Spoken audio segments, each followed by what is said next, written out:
पूछना चाहती हूं कि जो माशरे में बिगाड़ पैदा करे, क्या वो आपका खैर खा हो सकता है?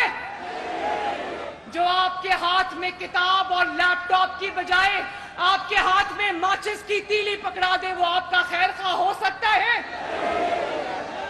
जो आपके हाथों में पेट्रोल बम पकड़ा दे, क्या वो आपका खैर खा हो सकता है? क्या जो ज़मान पाक के बंकर में छुप के बैठा हो और कौम को रुलने के लिए दहशतगर्दी की अदालतों में छोड़ दे, वो आपका खैर खा हो सकता है?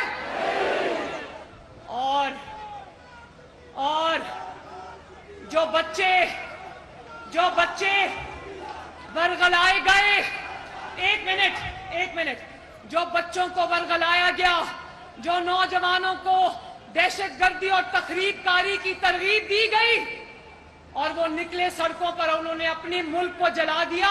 आज वो बच्चे दहशतगर्दी की अदालतों में धक्के खा रहे हैं, उनके घर वाले दहशतगर्दी की अदालतों में धक्के खा रहे हैं, और इसके बच्चे आराम से लंदन की फिजाओं में बैठे रंगलरियां मना रहे हैं।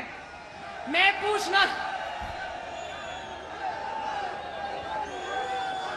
और आप देखो, कोई नौजवान 10 साल के लिए सलाखों के पीछे जाएगा, कोई नौजवान 20 साल के लिए सलाखों के पीछे जाएगा।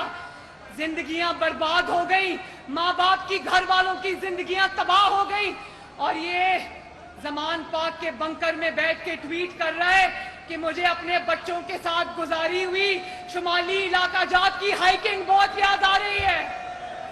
जो माशरे में बिगाड़ पैदा करे, वो आपका खैर ख्वाह हो सकता है?